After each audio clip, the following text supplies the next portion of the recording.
Merci de continuer à faire confiance à votre chaîne de télévision Info TV au canal 317 sur Canal Plus International. De lundi à vendredi, 10h, 11h52, vous avez droit à votre programme, vous avez droit à votre émission, vous avez droit à votre production Espace Mini. De toutes les façons, nous ferons encore ce pourquoi nous sommes payés. Nous vous donnons l'information, rien que l'information, mais toute l'information. Bernardo Basson est confortablement installé. Il vous livrera comme d'habitude la dénonciation du jour, de ce jour. Patrick Bala, nous l'accueillerons également, comme cela se doit, dans une dizaine de minutes pour la quintessence de l'information parue en kiosque au Cameroun. Si vous en avez convenance, on marquera un arrêt pour une deuxième fois depuis le début de cette année 2024 pour reparler du train de vie de l'État. C'est donner l'importance à cette affaire. C'est constater également que le président de la République, son Excellence Paul Biya, met dorénavant un point d'honneur à la diminution du train de vie de l'État. Et nous aurons pour prétexte ce matin cette correspondance venant du secrétaire général de la présidence de la République, le ministre d'État Ferdinand Gongor, répercutant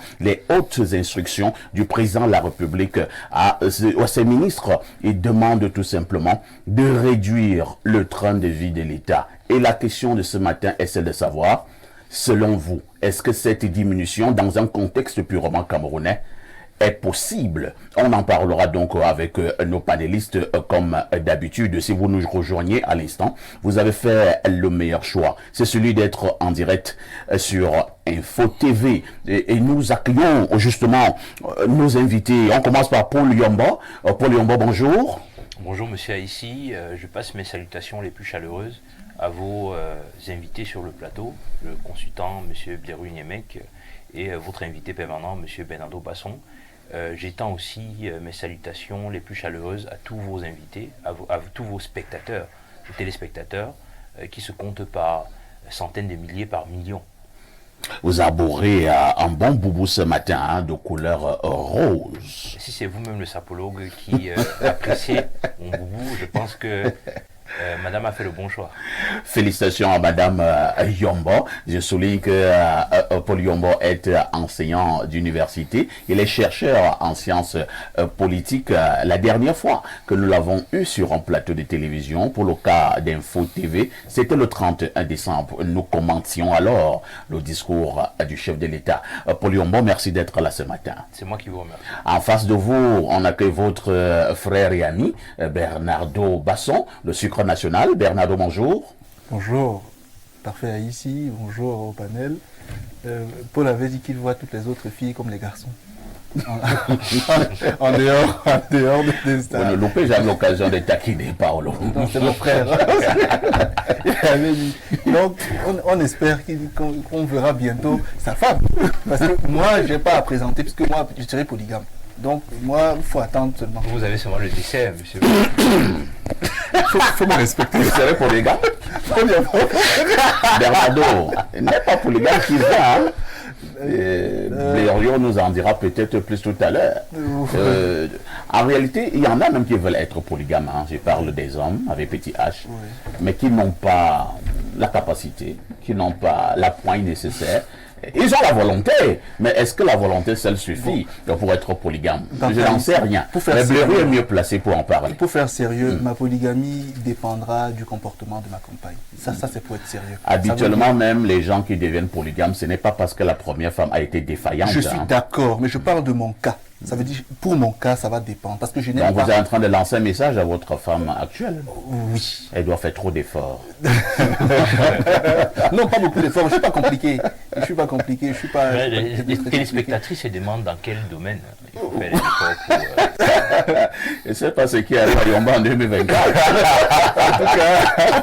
En tout cas, bonjour à tous ceux qui nous reçoivent et qui suivent le programme tous les matins chez eux, dans les ministères, dans l'administration, les services privés, etc. On est content d'être là nouvellement ce matin. Bernardo Basson, aujourd'hui c'est la journée internationale ou mondiale de quoi? Des migrants et des réfugiés. Des migrants et des réfugiés. Oui. On comprend très bien ce que ça signifie pour toutes les personnes qui, de par le monde, partent de chez eux pour un ailleurs en espérant une vie meilleure et qui finissent par se retrouver hébergés par des centres spécialisés, la Croix-Rouge et autres centres qui ressemblent à cela. C'est vrai que la notion de migrant ici, bien sûr, est contextualisée parce qu'il s'agit de personnes qui, pauvres, cherchent de meilleures conditions de vie. Parce que la transhumance ou le transhumanisme ou les migrations, etc., sont inhérentes à la civilisation humaine. Hein. Il y a des Français au Cameroun, des Camerounais en France, des Allemands au Cameroun, et donc, naturellement, on parle bien sûr ici des personnes qui quittent leur lieu parce qu'elles souffrent pour chercher un ailleurs et qui là-bas finissent peut-être à terme par se faire intégrer ou par se faire expulser. Une fois, je suis allé dans les zones du front, à l'extrême nord du Cameroun, et nous avons marqué un arrêt du côté de Maroua, où le Cameroun a un très grand centre qui accueille les réfugiés. Hein. Le centre, je pense, de Minao. C'est ça. Oui, oui. À l'époque, ils étaient plus de 7000. Plus de 7000 réfugiés. Les plus nombreux étaient les Nigérians, je pense, suivaient les Centrafricains. Et maintenant, je vous assure, c'est toute une autre vie là-bas. Lorsqu'on est réfugié, c'est toute une autre vie. Donc, bien des choses aux réfugiés. Habituellement, on n'est pas réfugié des gaietés de cœur. Ce sont parfois des circonstances de la vie. Mais il y a de vraies avancées quand même là-dessus. Hein. C'est-à-dire avec le HCR notamment, il y a maintenant des centres de formation. Donc, les réfugiés et les migrants peuvent être éduqués, peuvent être formés. Comme à Minao, il y a des écoles. Tout à fait. Il y a des écoles, et ainsi de suite. C'est tout un village. C'est un nouveau mode de vie, quoi. Mais toujours aussi blessant parce que la dignité humaine, quelque part, est celle qui a été bafouée et qui nous a poussés à devenir migrants. C'est-à-dire que si on regarde la population camerounaise, 3% des personnes habitant sur notre territoire, ce sont en fait des réfugiés. On accueille à peu près 500 000 réfugiés et il y a au moins autant de déplacés internes sur le territoire camerounais. Donc, contrairement à ce qu'on pense, on pense que ce sont les pays occidentaux qui accueillent le plus de réfugiés. Un pays comme le Cameroun accueille plus de réfugiés par rapport à sa population que tous les pays d'Europe. Merci Paul Yombo pour ce complément d'information. On accueille notre consultant de tout temps, mais alors de tous les temps, le digne fils de Boumiebel, descendant de Oumniobé, Pierre Bleriot-Niamey, bonjour. Bonjour, parfait ici. Et merci de m'associer à votre panel ce matin. Vous savez déjà, la veuve de Oumniobé engage son dernier voyage demain. Je m'apprêtais justement à te poser la question de savoir si les obsèques étaient déjà fixées. Merci de nous donner l'information. Oui, le dernier voyage, elle engage demain. Veuve Martha, demain à Boumiebel. Voilà, donc ça se passera à la fois à la chapelle protestante, parce qu'elle était une vieille ancienne d'église, plus de 70 ans dans cette affaire-là. Et puis dans son domicile de Boumiebel d'abord. Ensuite, on ira du côté de Sompek. Sompek, c'est le village de Oumniobé. 4 kilomètres avant d'arriver à Boumiebel, il y a une entrée à gauche quand vous venez de Yaoundé. À droite, quand vous venez de Douala, c'est après le péage. Non loin de là, elle est bâtie quelque part à moins d'1 kilomètre de la route. C'est là qu'elle sera enterrée ce samedi. Au village de Oumniobé. Oui, qui s'appelle Sompek. Sompek. Dont le chef, c'est Sa Majesté Lissouk Martin Moïse. Tous ses enfants sont déjà là. Hermine Oumniobé, Françoise et le fils leader. Les petits-fils également. Sa première fille avait eu des enfants avec le docteur Sendé. Vous avez entendu parler? Bien sûr, je connais bien le docteur Sendé. Voilà. Il a eu une clinique du côté des Sos. Voilà, le docteur Sendé était donc le beau-fils de Ruben Oumniobé. Ah, d'accord. Il était l'époux de sa première fille, Léa.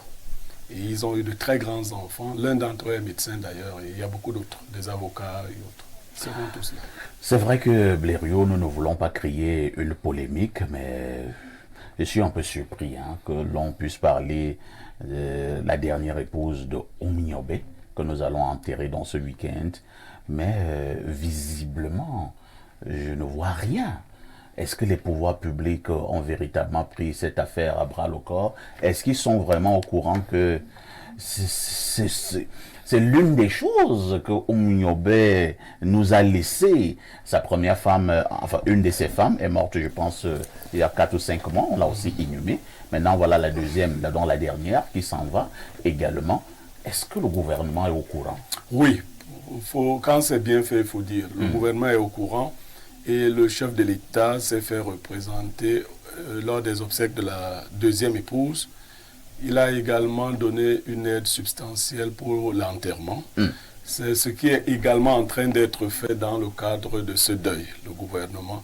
Le seul hic, c'est que 2 personnes vont se présenter aux yeux du gouvernement pour parler de la même chose. Ça veut dire quoi? C'est-à-dire le désordre de l'UPC va se présenter devant le gouvernement.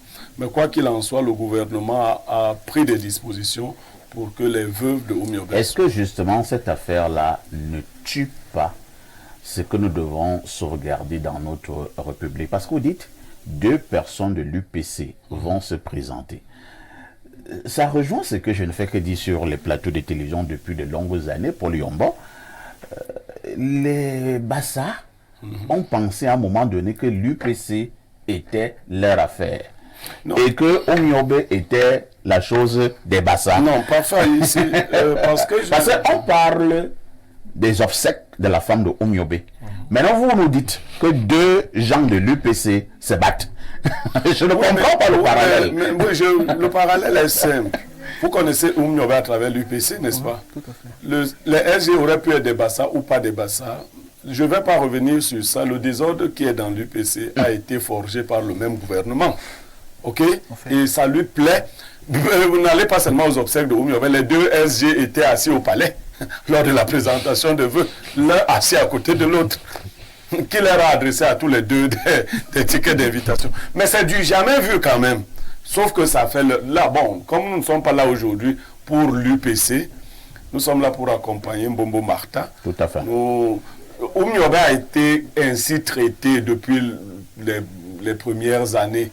Ce sont ses frères qui le combattaient. Ses frères en tout genre. Ce n'est pas une affaire de Bassa.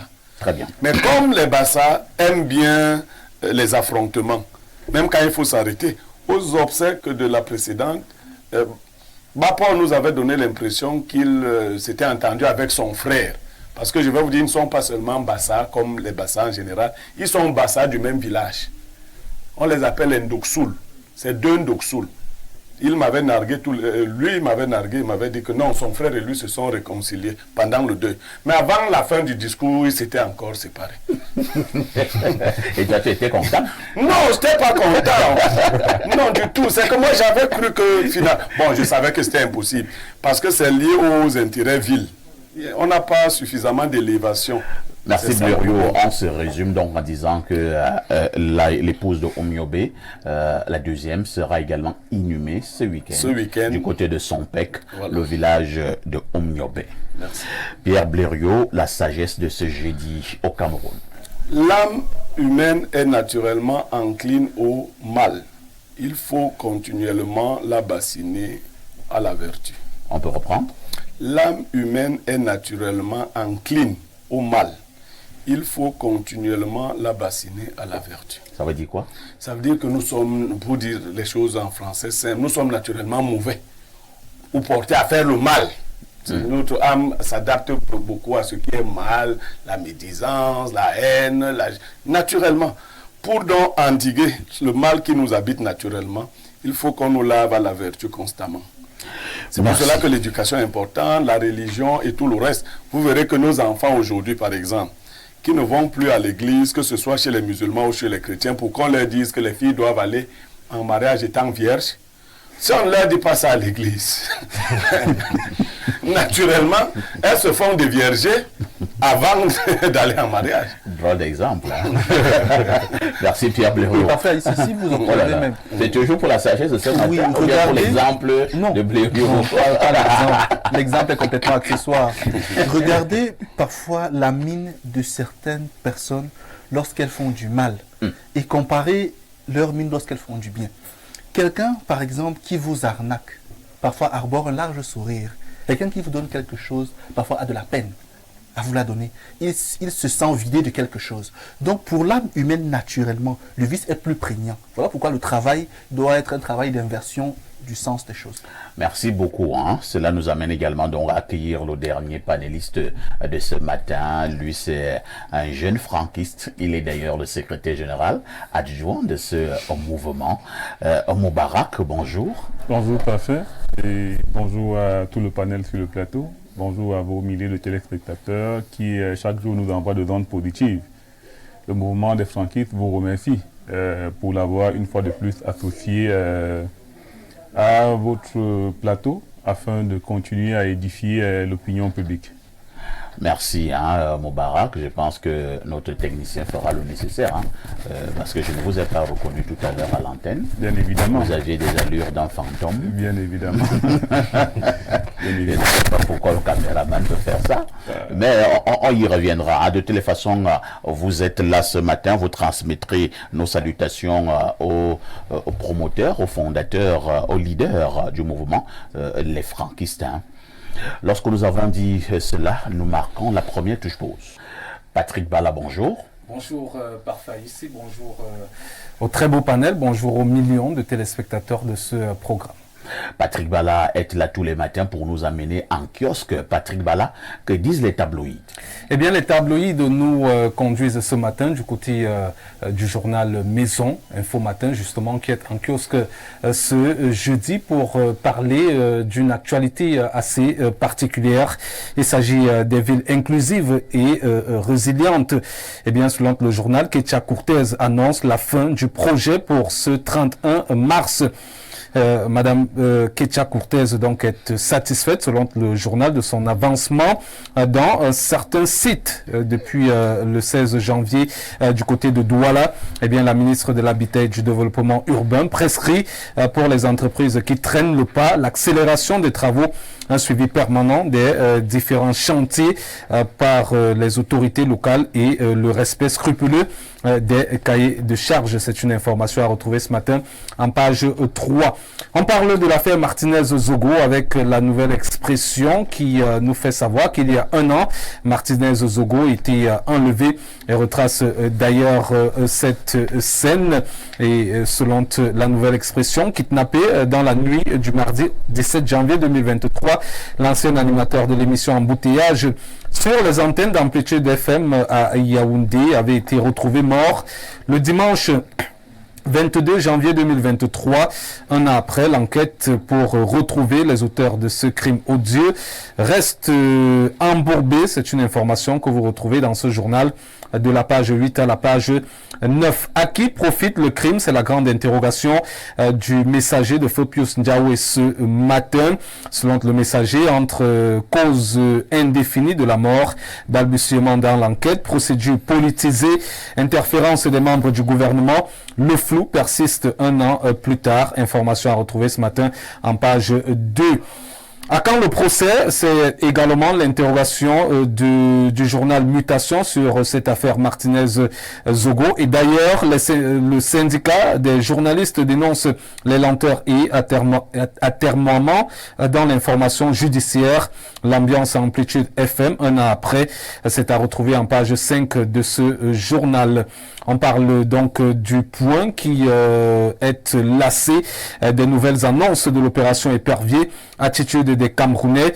Eh bien, selon le journal Le Point, dans son discours de fin d'année, le président de la République s'est encore montré suffisamment offensif quant à la lutte contre l'assainissement des mœurs et des détournements de deniers publics. Mais pour la majorité des Camerounais, il ne s'agit là encore que d'un autre effet d'annonce. Tout ce message ressemble à un disque rayé, nous fait savoir donc Le Point ce matin. Information à retrouver en page 2. Avec Le Jour, le quotidien bleu d'Aman Mana, on s'intéresse à l'éducation ce matin. Et selon le journal Le Jour, on nous fait savoir de ce côté que des enseignants absentéistes verront leur salaire suspendu. Eh bien, cette mesure conservatoire du ministre des Enseignements secondaires prend effet dès ce mois de janvier, nous fait savoir le journal Le Jour. Information à retrouver en page 2. Cameroun Tribune, le quotidien Capitaux Publics, s'intéresse à la coopération Cameroun-Chine entre amis sincères. C'est la grande une de Cameroun Tribune.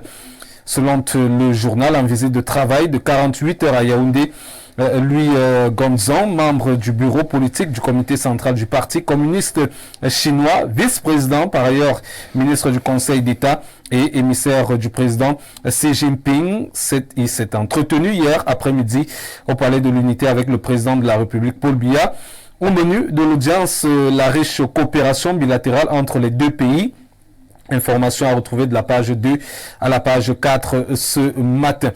Le train de vie de l'État du Cameroun intéresse le journal L'Économie à travers ses excès qui ont trop duré, et le journal L'Économie nous fait savoir que les administrations sont à nouveau appelées à réduire les dépenses de fonctionnement. Information à retrouver donc en page 3 ce matin.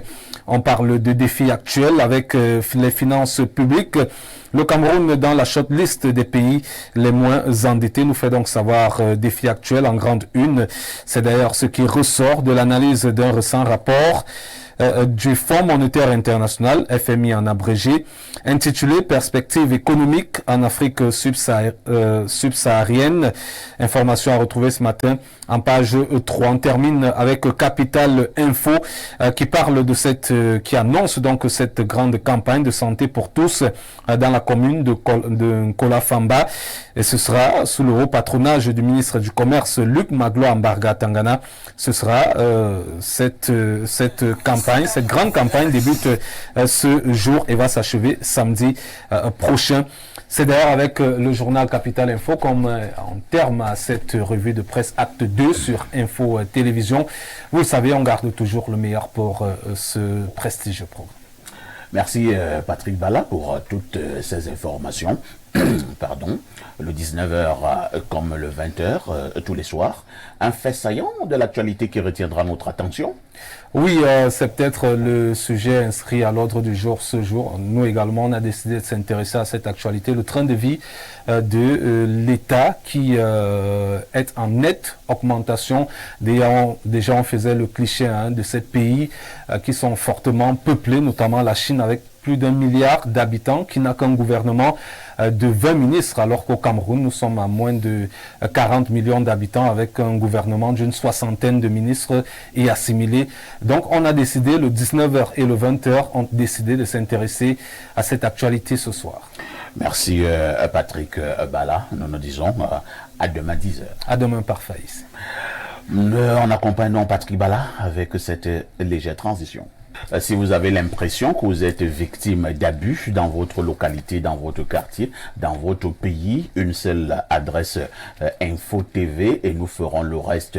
La dénonciation du jour, c'est avec Bernardo. Parfait. Ici, aujourd'hui, on dénonce un cas de violence qui a conduit à l'extrême. Donc, du côté de Douala, j'ai été approché hier par certaines personnes qui m'ont envoyé certaines images. Une jeune élève s'est faite bastonner par son enseignant et il l'a littéralement blessée et elle a succombé à ses blessures. Oh là là. Oui, elle est décédée à l'hôpital d'Aïdo, me semble-t-il, d'après les informations que j'ai reçues. Oh là là. Donc aujourd'hui, on dénonce une fois de plus les violences incontrôlées, les violences non contrôlées et les catastrophes qui peuvent en découler. Oh là là. L'élève était de quel établissement? Je n'ai pas la référence, ils m'ont envoyé tellement d'images, j'ai eu tellement d'éléments. Oh là là. C'est un parent qui m'envoyait les éléments, il téléphonait en même temps, faisait des messages, donc j'ai même pas eu le temps de parler de Douala? Oui, Douala. Voilà. Au courant de la semaine. Attends, vous avez quand même l'histoire, qu'est-ce qui s'est passé? Ce qui s'est passé, c'est que l'enseignant a frappé l'élève, l'élève lui a s'est fait blessé. On n'a pas d'informations. L'élève s'est blessé, l'élève a été transporté à l'hôpital d'Aïdo et là-bas, l'élève a succombé à ses blessures. Donc, c'est plus la violence que je dénonce, la violence qui conduit à des extrêmes et pas vraiment tout ce qui peut être périphérique. Parce que peu importe ce qu'on a pu vous faire à vous, l'enseignant, vous n'avez pas le droit de frapper l'élève au point de le blesser jusqu'à ce que mort s'en Moi, je ne suis même pas suive. encore au niveau des commentaires. Voilà, donc je suis encore dans l'émotion. Moi, donc, c'est ce cas de violence Je que suis je encore dénonce et pas les dans éléments l'émotion périphériques. où moi, j'ai envoyé ma fille à l'école comme tous les matins et on m'annonce en soirée qu'elle est décédée. C'est pas la voiture qui l'a cognée, c'est son enseignant qui l'a frappé. C'est cette émotion-là qui m'anime encore. Bon, maintenant, je vais donc passer la parole aux analystes. Ils sont mieux placés. Je commence par Paul Yombo. Votre réaction? Alors, j'aimerais commencer par partager votre compassion envers les proches de la défunte. C'est toujours un drame de perdre un proche. C'est un drame, il y a quelque chose qui ajoute à la désolation et à l'ignominie de ce décès quand on considère que c'est une personne qui était même pas encore pleinement mature, pleinement active dans la société. C'est un enfant qui a été ainsi tué, assassiné, par une personne qui avait la charge de son encadrement. Ça suggère en moi, au-delà des condoléances que j'étends vers ses proches et vers la communauté éducative, vers son établissement et ses camarades, au moins 3 commentaires.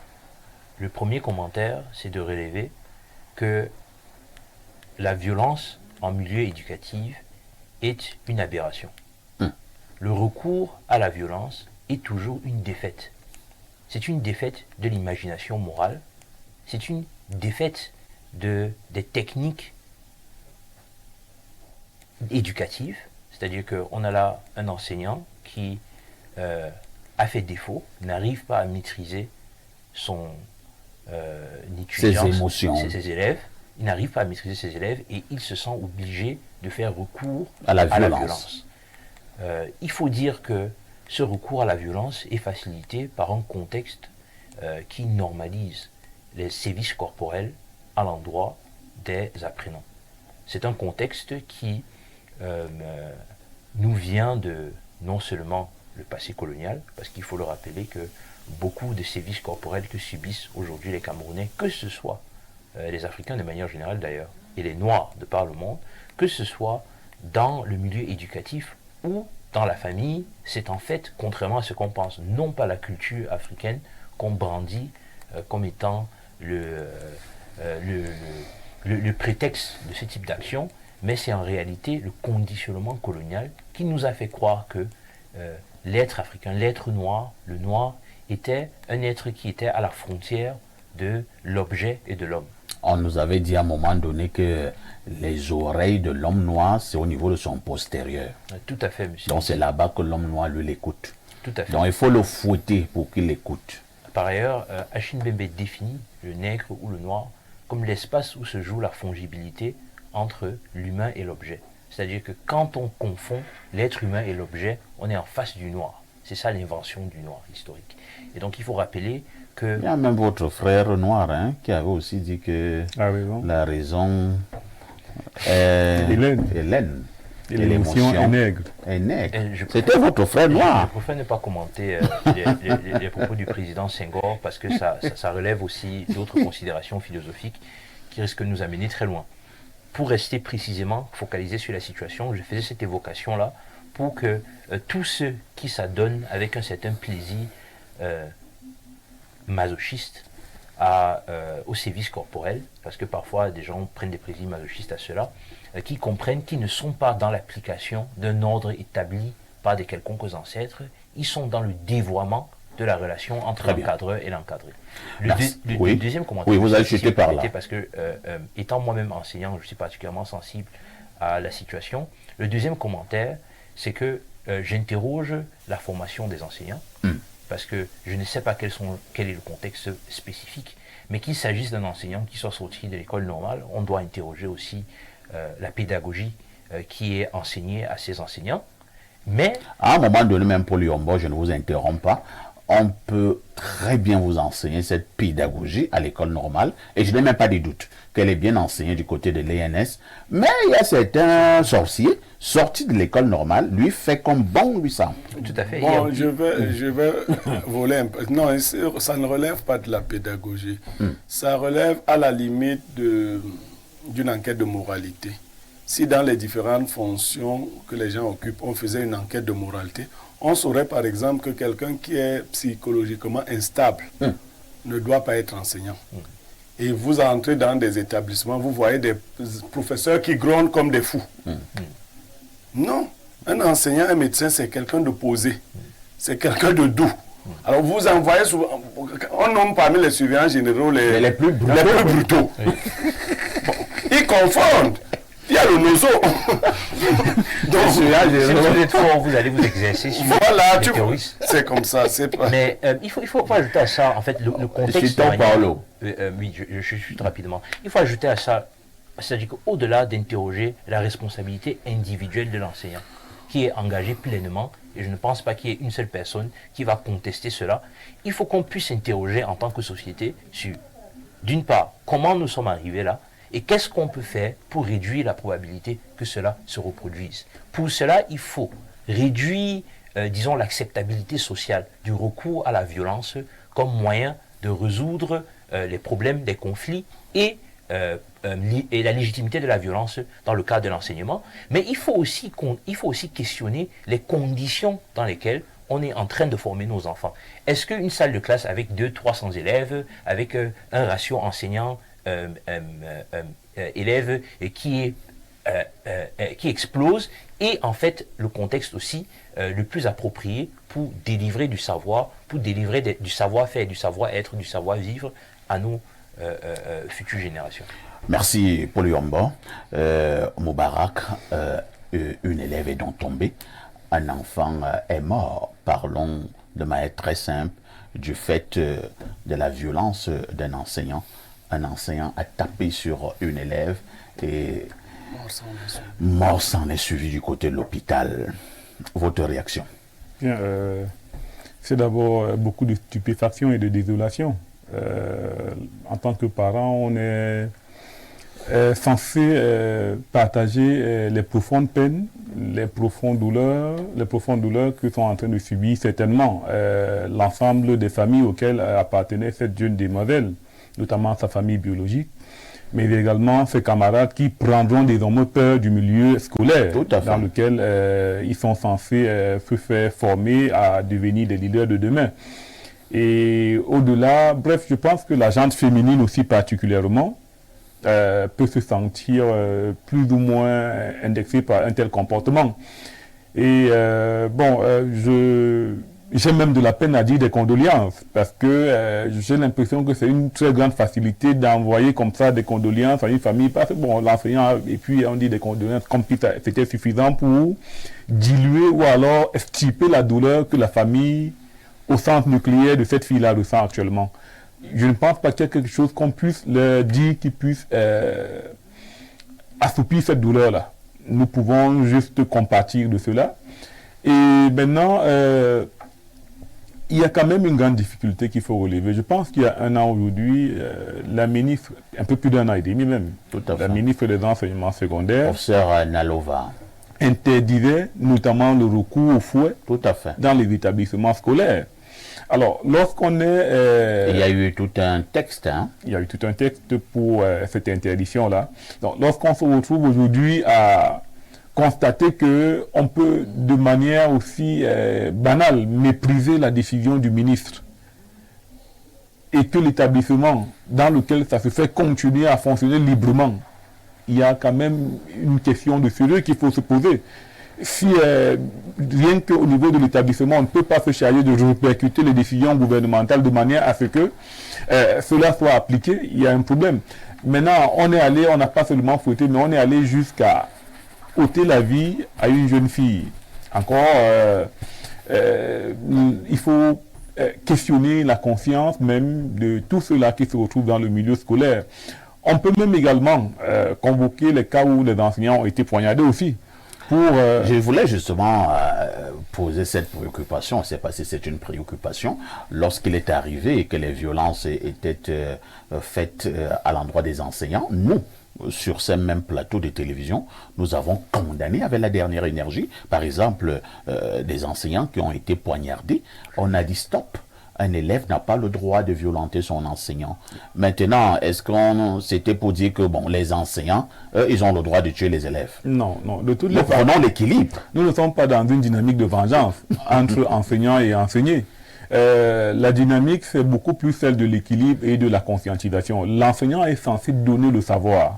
Il est également censé avoir une approche paternelle avec son apprenant. Est-ce qu'il ne faut pas également dire, bon, on ne va rien justifier, hein. D'abord, rien ne peut justifier ce qui s'est passé, mais ici dans le cadre je peux parler. de conduire l'émission. Est-ce qu'à un moment donné aussi, hein, Moubarak, il n'y a pas une race d'élèves qui sont un tout petit peu comme une race venue tout droit de l'enfer pour déranger les enseignants et qui peuvent facilement aussi pousser certains enseignants à sortir de leur gond? Les brebis galeuses ne manquent pas. de toute évidence... Il y a certains élèves qui sont comme des démons. C'est ce que j'appelle des brebis galeuses. Il y en a qui viennent avec des armes, d'autres qui viennent avec des couteaux, des tournevis. Bref, il y en a qui ne vont même pas à l'école, mais qui viennent agresser leurs camarades, agresser leurs enseignants, prendre les téléphones. Bref, c'est des gars qui ont toute une équipe en tête et puis qui viennent faire des opérations à l'école. Ça, c'est une chose. Mais maintenant, lorsqu'on est quand même arrivé au stade de tuer, là, ce n'est plus la loi. Bon, c'est vrai que peut-être l'idée de l'enseignant n'était pas de tuer cet élève. Ce n'est pas le Il voulait peut-être corriger l'élève. Ce n'est pas la malchance est arrivée. Ce n'est pas la collection qui envoie à la mort. Pour qu'une élève succombe du fouet au point de partir, il faut qu'il y ait quand même une certaine intensité. C'est pas vrai. C'est-à-dire que ce n'est pas comme si quand tu fais 2 coups là, l'enfant va tomber. Il faut qu'il y ait une forme d'intensité. Il faut qu'il y ait une forme d'intensité qui pousse l'enfant à se retrouver dans ces conditions-là. Bon, et maintenant, si tu sais que tu es un élève malade, est-ce que tu vas le courir au fouet contre elle? Il faut quand même se poser. Il y a plusieurs types de punitions qu'il faut mobiliser contre un enfant qui n'est pas en train de marcher comme il faut. Et surtout, il pense qu'il faut éviter le fouet, il faut respecter les prescriptions du ministre. Pierre Blériot-Niemek, ça tombe bien quand vous êtes là. Sous d'autres cieux, vous avez longtemps été enseignant. Sur ce même plateau, Pierre Blériot, il y a plus d'un an, vous et moi, nous discutions déjà sur cette affaire de fouet à l'école. Je connais ta position à cette époque-là. Maintenant, une enfant est morte du fait de la violence de son enseignant. Votre réaction? Bon, parfait, ici, c'est vrai que la dénonciation d'aujourd'hui est parcellaire. Bernardo ne nous a pas dit beaucoup d'autres petites choses. Est-ce que l'enfant a été abondamment battu ou l'enfant souffrait? Parce que ça peut vous arriver même à un parent. Tout à fait. Vous levez le fouet sur un enfant, et puis, sur votre enfant, et puis il meurt. Est-ce qu'on va dire que c'était suite à de nombreux coups? Si nous pensons, si nous subodorons que c'est suite à de nombreux coups, on va dire qu'il y a eu emportement de la part de l'enseignant. Parce qu'il ne faut pas, moi je légitime le fouet à l'école, moi, personnellement. Moi, je vais m'expliquer. Parce que vos affaires que le ministre a dit, il ne faut pas copier, Yombo ne connaît même pas cette société, il ne faut pas copier une société en aval, il faut la copier en amont. Quand vous copiez, vous venez dire que chez les Blancs, on ne fouette pas. C'est bien, on ne fouette pas les élèves. On éduque les enfants d'une certaine façon. Et les enseignants, moi je leur dis, vous n'êtes pas la police, la gendarmerie et tout le reste. Il faut que les établissements soient sérieux et sévères. Si un enfant ne veut pas rester dans un établissement, on le renvoie chez ses parents. Vous parlez de cette race-là. Tout à fait. On le renvoie chez ses parents. Et ce n'est pas aux enseignants d'éduquer les enfants des gens. Si vous n'avez pas éduqué votre enfant à la maison, il vous a déjà dépassé. Ce n'est pas à l'école. Il y a des centres spécialisés pour les enfants dont l'éducation a raté. Ce n'est pas dans les écoles normales. Ce n'est pas dans les écoles ordinaires. Parce que vous avez aujourd'hui des gars qui viennent à l'école en bandit, en voyou. Oui. Ce n'est pas leur lieu là-bas. Ça, c'est clair. Donc, on est donc dans une société où personne n'assume, même pas le ministre. Personne n'assume ça. Le proviseur est là, lui recrute, sans voir les gens qu'il recrute. Parce qu'il y a des gens, si tu les vois, tu ne peux pas le recruter.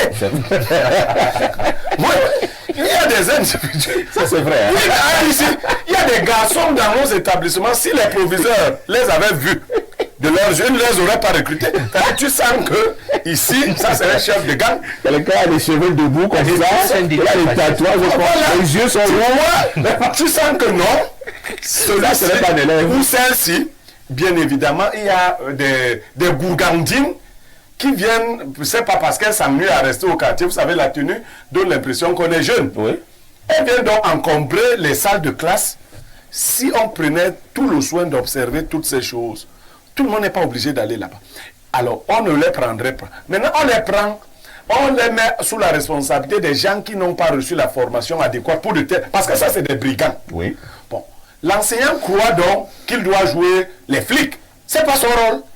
Moi, dans mes salles de classe, bon, c'est vrai, pas trop parler de ça. Mais déjà, j'étais charismatique. Ça n'a pas beaucoup changé. Je n'ai pas usé vraiment de violence. J'ai fait une erreur une seule fois.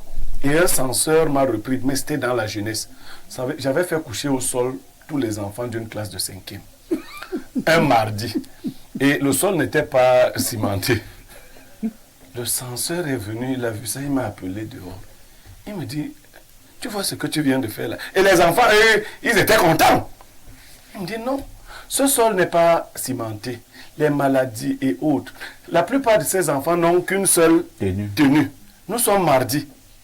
Je crois que la jeunesse t'a un peu... Il m'a parlé... Alors, vous pensez... Là, c'est un manque d'expérience. Je n'avais pas mesuré ce que je faisais. Et je vois souvent certains maîtres même d'école primaire le faire.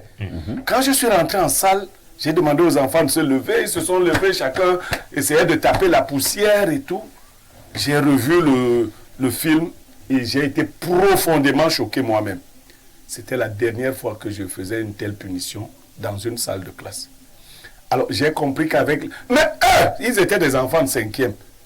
Et ça ne les dérangeait pas. Je leur donnais ECM. Ça ne les dérangeait pas. Eux, ils riaient. Mais j'aime vous dire que certains parents ont failli faire le retour. Oui, quand leurs enfants sont rentrés, ils ont dit que c'était... Je me suis assuré de nettoyer beaucoup d'entre eux. J'étais mal. J'avais compris que j'avais mal agi. Vous comprenez? Donc, beaucoup de ces enseignants, ils sont jeunes, ils sont inexpérimentés, ils ne sont pas encadrés. Ajoutez à leurs problèmes de vie. Parce que ça, c'est un autre pan. Les enseignants sont pauvres. Très bien. Au sens primaire du terme.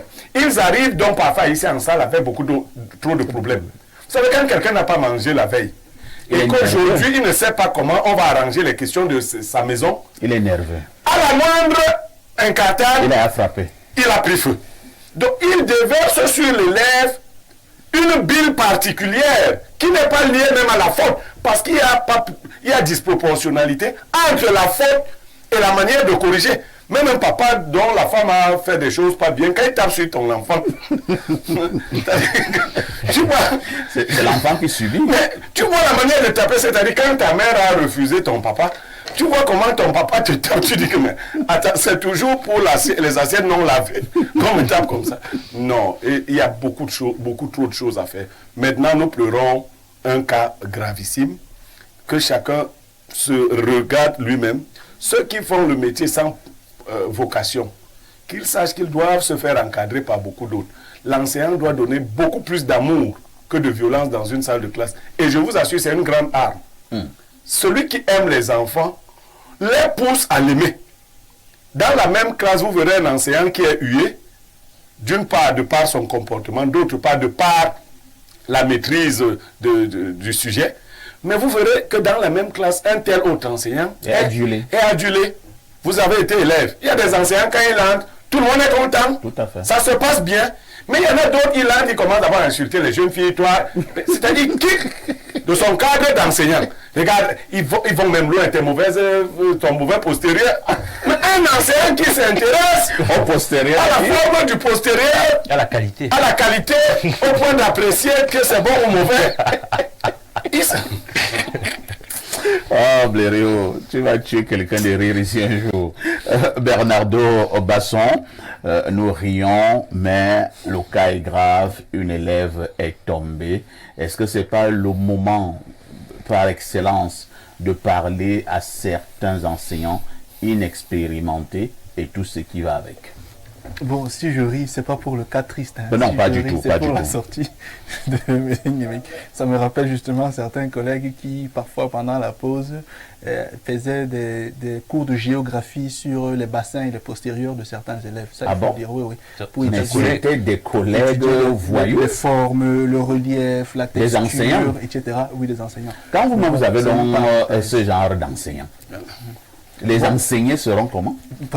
C'était juste une parenthèse. C'est pour cela que je riais, parce que ça me rappelait d'autres choses. Mais il faut peut-être repréciser les choses. La violence n'est pas forcément liée à un passé colonial. La violence est naturelle en l'homme. Elle est naturelle en l'écosystème ambiant. À tel point que, s'il faut aller dans un contexte autre pour préciser les choses, quand vous arrivez en France ou en Belgique, les pays qui ont été colonisés par l'Afrique bien avant il y a des milliers d'années, vous avez une catégorie de jeunes qu'on appelle les garçons de cité. Ils sont extrêmement violents. Ils s'imposent par la force et la violence. Eux ne sont pas africains. C'est un mélange entre des originaires du pays, des originaires d'Arabie et des originaires d'Afrique. Ils sont tous, pour la plupart, extrêmement violents. ils sont agressifs. Donc ce n'est pas forcément propre à l'Afrique. La deuxième chose, c'est que la violence se manifeste dans nos sociétés primitives lorsqu'il y a la transgression du sacré. La folie qu'on lançait à quelqu'un, c'est un châtiment corporel. L'excommunication est un châtiment hybride entre le châtiment corporel et le châtiment mental ou psychologique ou spirituel. Donc, dans toutes les civilisations, il y a eu des châtiments corporels appliqués à certaines personnes qui violaient les interdits. Ce n'est pas propre nécessairement à un passé colonial.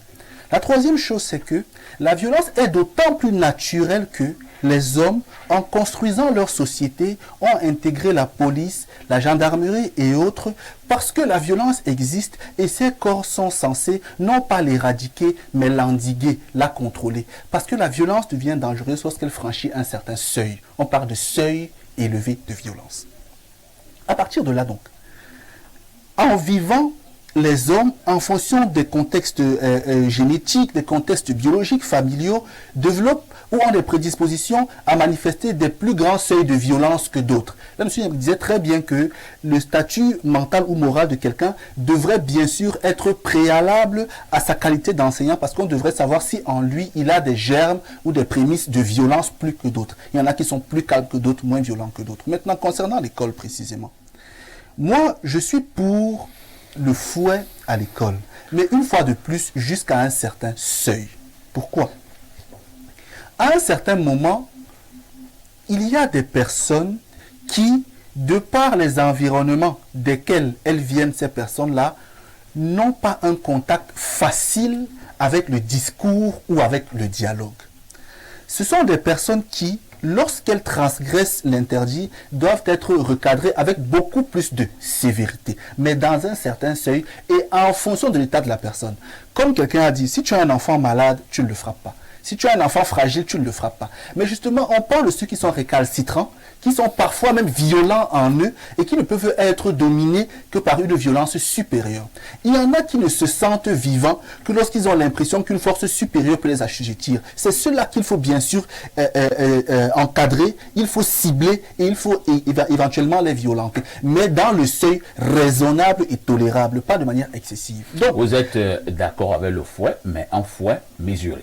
Extrêmement mesuré, parce qu'on ne fouette pas tout le monde. Et il doit être tenu par des mains.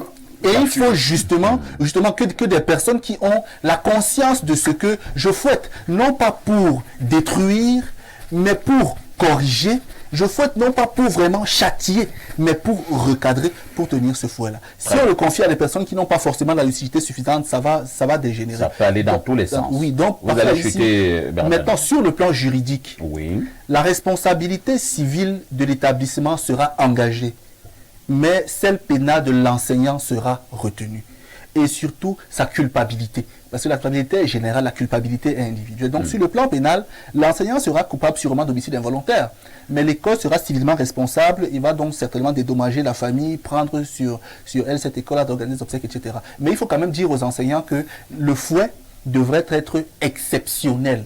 Il devrait intervenir dans des cas extrêmes. La norme, c'est le dialogue et la discussion. Il faut donc que les pouvoirs publics permettent aux enseignants d'avoir des salles de classe mesurées avec un nombre d'élèves adéquat pour qu'on puisse pas tenir des discours qui puissent quand même leur être destinés. Tu ne peux pas avoir 500 élèves dans une salle de classe. Moi, j'ai eu des classes où j'avais 115, 120 élèves. Même au c'est privé extrêmement aussi, compliqué. Paul Yombo, apparemment, bon. n'est pas très d'accord pour votre affaire. Parler de violence. Vous adulez le fouet, vous félicitez le fouet, Oui. vous défendez même le fouet. Paul Yombo pense que c'est barbare. Oui. Je me trompe, Paul Yombo? Je veux exprimer deux objections au propos de M. Basson et de M. Niamek. La première objection, c'est tout en rappelant à M. Basson qu'il a une formation de psychologue, donc qui sait de quoi il s'agit. Il y a deux types de renforcement. Un psychologue qui aime le fouet. C'est incroyable. Il y a deux types de renforcement. Il y a le renforcement négatif et le renforcement positif. Je n'apprends rien à M. Basson. Le renforcement négatif, c'est par exemple le fouet. On sait quels sont les effets psychologiques du renforcement négatif. On a des études, on a au moins 150 ans de psychologie qui est dédiée à l'étude de cet objet-là. Il y a les travaux de M. Piaget, il y a les travaux de Youssef Brouwer. Je ne veux vraiment pas aller dans ce sens-là, mais M. Basson sait de quoi il s'agit. Alors, on a donc d'un côté le renforcement négatif qui est plus efficace. C'est-à-dire que si je vous dis que si vous portez une veste bleue, vous allez mourir, je vous assure que vous n'allez jamais oublier de ne pas porter une veste bleue. Cependant, on sait quels sont les effets pervers du renforcement négatif sur le développement. On est en train de parler de personnes qui sont en train de construire leur identité. C'est-à-dire qui sont beaucoup plus sensibles que des gens qui ont déjà atteint l'âge adulte. Alors, vous êtes en train de me dire que dans certains contextes, il est acceptable de violenter ces enfants. Quelle est l'objection que vous... Je pense qu'on ne réalise pas. L'objection est l'objection théorique sur l'efficacité du renforcement négatif en général, même pas seulement du Vous êtes chrétien, Paul Yombo? C'est en passant. Sur le renforcement négatif, Paul Yombo, vous êtes chrétien en passant. Monsieur Niamek, j'ai beaucoup de respect pour votre Non, est-ce que vous êtes chrétien en passant? Vous permettez que je finisse. Oui. Donc, le premier point, c'est une objection sur l'efficacité et l'efficience du fouet dans le processus d'éducation des enfants. Ça, c'est la première objection. La deuxième objection, c'est quels sont les effets possibles du fouet à partir du moment où il y a un décès. Là, on est en train de parler du cas extrême, c'est le décès. Tout à fait. Mais il y a beaucoup d'autres conséquences négatives possibles sur l'individu. Moi, je vous dis, moi, je suis quelqu'un qui a suivi une partie de son éducation à l'étranger, une partie de son éducation au Cameroun. Le premier jour où j'ai été en contact avec les enseignants camerounais, c'est la première fois de ma vie où j'ai vu un enseignant gifler un élève. Et vous avez été traumatisé. C'est pas tellement la question du traumatisme. Je vous dis que il y a une ambiance de violence. Il y a une normalisation du recours à la violence qui traverse nos sociétés, non seulement dans le milieu éducatif, mais si vous allez dans le milieu de l'entreprise, par exemple, vous allez vous rendre compte que le patron se sent à l'aise d'insulter les parents, les grands-parents de ses collaborateurs. Si vous allez dans la rue, vous allez vous rendre compte que le préfet ou les responsables administratifs se sentent à l'aise de dire tout et n'importe quoi et de faire tout et n'importe quoi aux administrés. Je vous dis que c'est lié à un mythos social qui vient de quelque part et qui est foncièrement problématique. Qu'on ne s'en rende pas compte n'est qu'un symptôme du niveau d'emboubement dans le problématique dans lequel on est. Alors, oh là là, je craignais justement ce qu'il est en train de se je souhaite que Paul Yombo... Vous allez créer votre débat. Paul Yombo est-il chrétien? Ça m'aiderait à faire quelque chose. Vous êtes un leader religieux. Bon, Paul Yombo, vous êtes chrétien? En fait, j'ai l'impression que je suis au jugement dernier. C'est aussi facile, non? Monsieur, vous me connaissez un peu. Vous savez que c'est difficile pour moi de répondre à cette question. Parce que parfois je suis chrétien. Ou bien tu sais ce qui vient après la question. Passons outre. Je lis dans le livre de la sagesse des chrétiens, Proverbes, chapitre 22, verset 15. Écoutez ce que celui qui a créé les êtres humains dit des enfants. La folie est attachée au cœur de l'enfant. La verge de la correction l'éloignera de lui. Et donc, Proverbe 22, 15. Le problème, c'est qu'il faut être cohérent. Si vous allez dans ce livre-là, la cohérence que vous reprochez, quand je vous suivais de manière excellente sur un fiducia, je ne sais pas trop quoi là. Donc, vous reprochez aux chrétiens l'incohérence. Donc, quand vous m'opposez un verset de Proverbe, est-ce que vous m'opposez aussi les versets de la Bible qui disent qu'on peut punir par la mort un esclave? Oui, bien sûr. Ok, donc ça aussi c'est valide. Bien sûr. Donc on a le droit de punir par la mort. Oui, oui. Moi je souhaite que les téléspectateurs. Oui, mais je souhaite que les téléspectateurs. Moi j'ai demandé qu'on punit les homosexuels par la mort. Quelle est la conséquence? C'est pas seulement les homosexuels qui sont punis par la mort dans la Bible. C'est pas seulement les homosexuels. Il y a même également sur la gente féminine des possibilités de sévices corporels qui sont évoquées. Non, pas dans la Bible. Non, pas dans la Bible. Peut-être tu parles du Proverbe. Non, pas dans la Bible. Qui sont évoqués dans des livres sensibles. Non, pas dans la Bible. Je n'ai pas dit dans la Bible. Mais moi je parle que de la Bible. J'ai encore le contrôle de ma parole. Non, moi je parle que de la Bible. Donc à partir du moment où téléspectateurs de vous suivre. D'abord Paul Yombo et après Bernard. Vous êtes dans les religions abrahamiques. Non, je parle de la Bible. Non, mais c'est religion abrahamique. Non, pas le même livre sacré. Ah, d'accord. Voilà. D'accord. Bernardo Basson, en une minute, vous voulez repréciser quelque chose dans votre pensée? Oui. Je voudrais qu'on sorte de la théorie pour entrer dans le cas pratique. Non, la théorie, c'est la pratique. La théorie, c'est la simplification de la réalité. Ça, c'est un sophisme. Excusez-moi si vous permettez. Vous êtes mon grand frère. Excusez-moi si vous permettez. C'est un anti-intellectualisme primaire qui me gêne sur les plateaux. Oui. On veut rejeter quand quelqu'un a travaillé sur un sujet, on dit « je n'aime pas la théorie ». La théorie, c'est la simplification du réel pour ressortir les chaînes causales les plus salientes. Ouais. Donc, quand on rejette la théorie, vous rejetez la réalité. Ne t'énerve pas. Je ne m'énerve pas. Je suis très posé. Allons-y, Bernardo. Maintenant, la transposition d'un ensemble de faits ou de phénomènes dans un autre environnement peut créer des distorsions et des dissonances intellectuelles. Aujourd'hui, évaluons deux sociétés.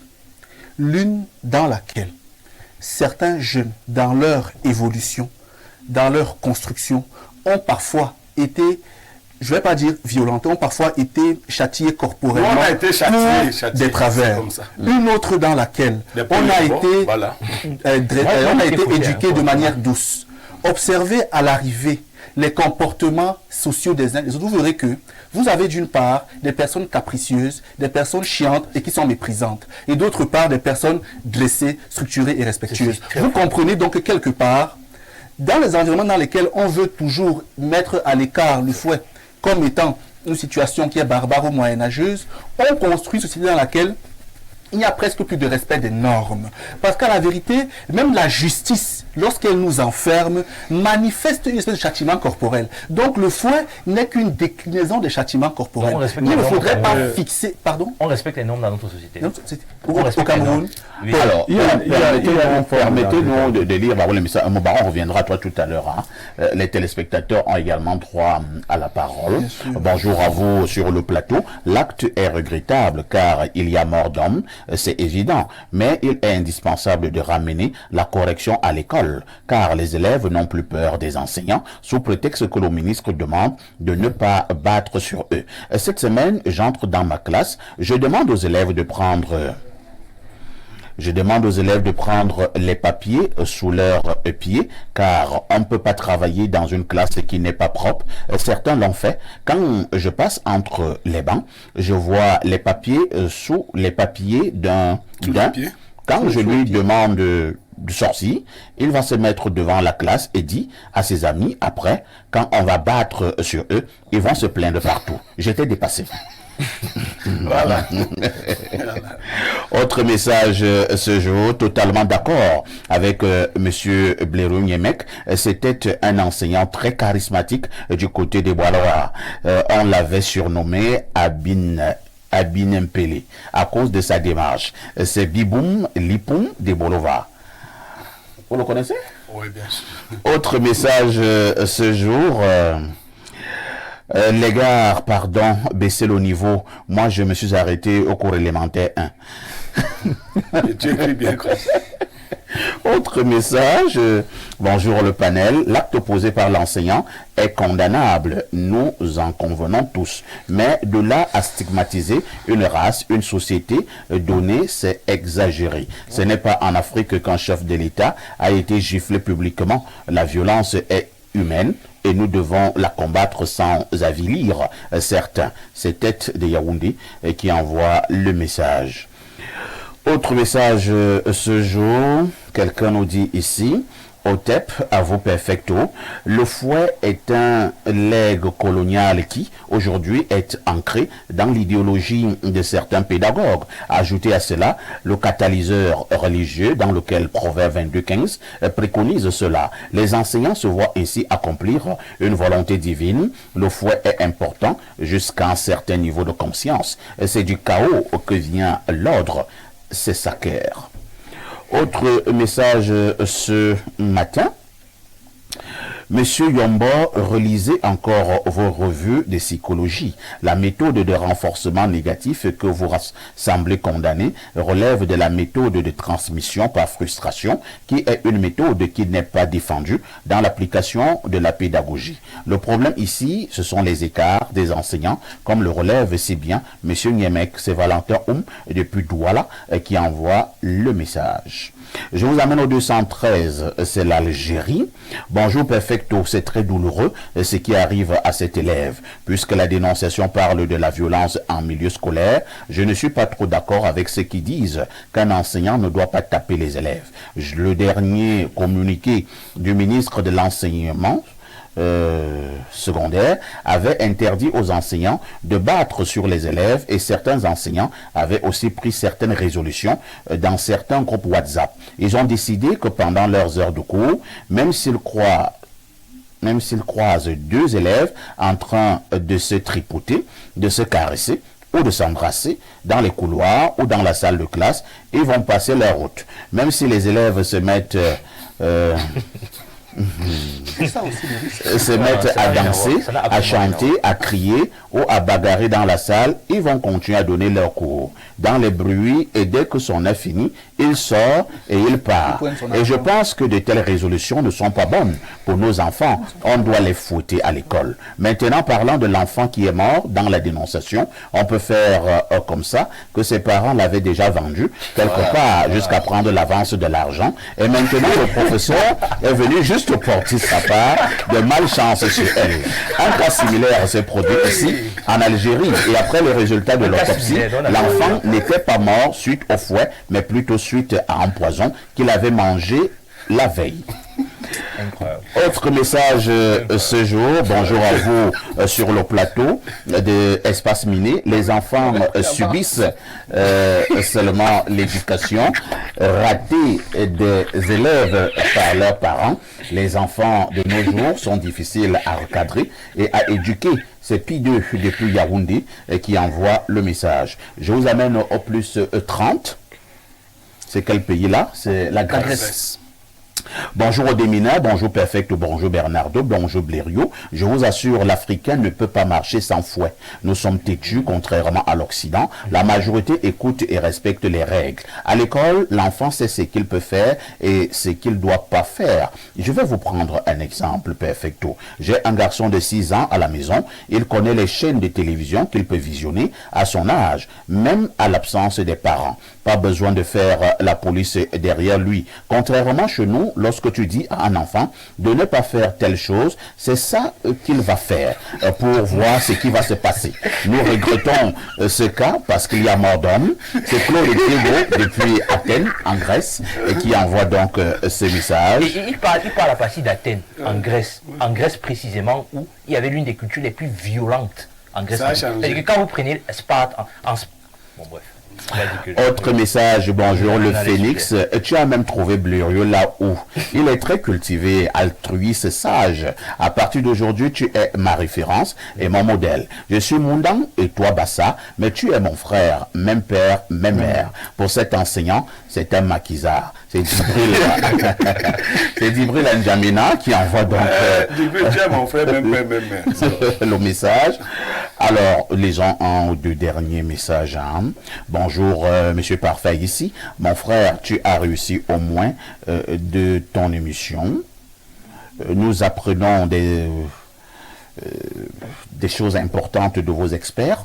Encore une fois, merci. C'est Dissak de Douala qui envoie le message. Bonjour parfait à ici. Je pense que les enseignants ne devraient pas inspirer de la frousse ou de la peur aux élèves, mais plutôt du respect. Je ne pense pas qu'un enseignant inspirant de la peur puisse avoir des élèves stables mentalement pour fournir de bons résultats, mais plutôt des élèves frustrés. C'est Elundu depuis Douala qui envoie la préoccupation. À tout de suite pour la suite.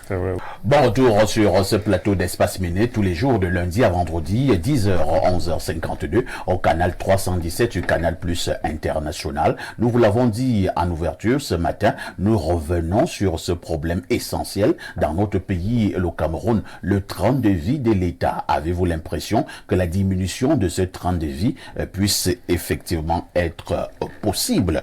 Tout à l'heure, on lira la note qui est venue du ministre d'État, secrétaire général de la présidence de la République, Ferdinand Ngongo, une note adressée aux membres du gouvernement selon les très hautes instructions du président de la République du Cameroun. Je commence par Moubarak.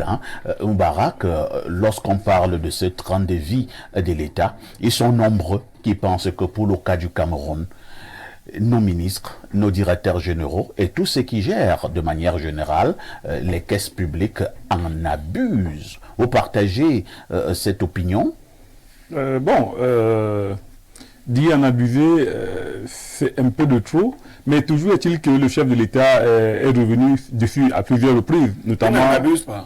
Non, je n'ai pas dit qu'il n'en abuse pas.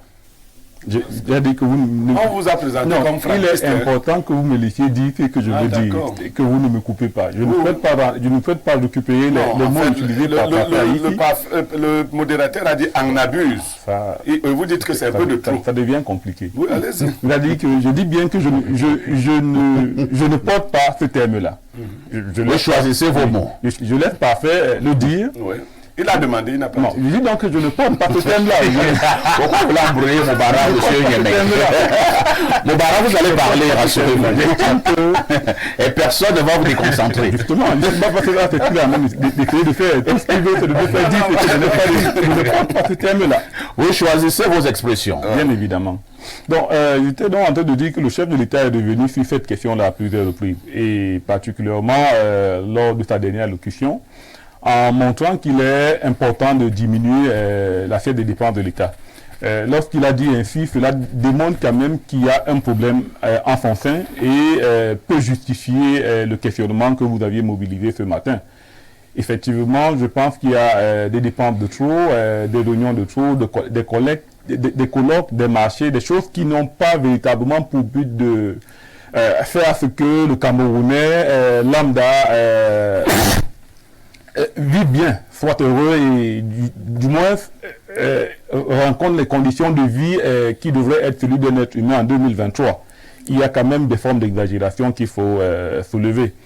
Bon, maintenant, je pense qu'il faut également, à partir de la note du ministre d'État, qui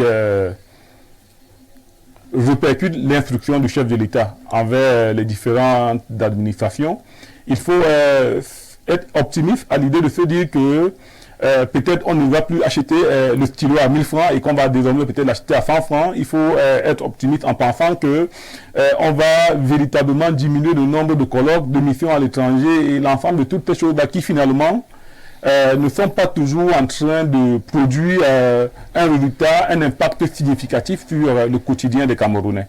Voilà comment moi j'aborde la question. Alors, Moubarak, pour être sûr que nous sommes au même niveau de compréhension, avant de repasser la parole à Paul Bernardo, bien à Blériot, nous allons d'abord lire cette correspondance du ministre d'État, secrétaire général de la présidence de la République, à monsieur le secrétaire général des services du Premier ministre, objet rationalisation des dépenses publiques de fonctionnement. Faisant suite au message du chef de l'État à la nation le 31 décembre 2023 et dans le prolongement de ces directives antérieures relatives à l'objet repris en marge, j'ai l'honneur de vous réitérer ces très hautes instructions prescrivant aux chefs des départements ministériels et aux gestionnaires de crédit de toutes les autres entités publiques de limiter substantiellement la création des comités, des groupes de travail et les dépenses y afférentes, les missions à l'étranger ainsi que les achats des véhicules de fonction et les dépenses de carburant. Maîtriser les dérives des ressources gérées dans le cadre de la commande publique des biens et services dont le coût est antérieur à 5 millions de francs CFA. Prioriser le redéploiement optimal des nombreux effectifs disponibles afin de contenir les recrutements nouveaux. Il s'agit notamment de mettre en adéquation les profils avec les besoins en ressources humaines des administrations. Surseoir à toute initiative visant à transformer en établissement public des services relevant des départements ministériels. Voilà le document du ministre d'État, secrétaire général de la présidence de la République, document adressé donc au secrétaire général des services du Premier ministre. Pierre Blériot-Niémec, cette fois-ci, le SGPR est allé un peu plus loin en listant même. Il est même allé jusqu'à parler même de carburant. C'est dire que c'est devenu une affaire très préoccupante du côté du sommet de l'État, cette affaire de train de vie de l'État. Parfait, ici, sans minorer les instructions du président de la République répercutées par le SGPR auprès du secrétaire général, auprès du service, dans les services du Premier ministre, j'aimerais dire quand même que pour réduire une chose, pour réduire un budget, il faut le réduire à la base. Ça veut dire quoi? Le budget chez nous a deux orientations. L'investissement Et le et le fonctionnement. fonctionnement. Si vous donnez à Parfait ici 30 millions de fonctionnement et vous lui dites ne mets plus ici, il va trouver où mettre alors. Vous comprenez?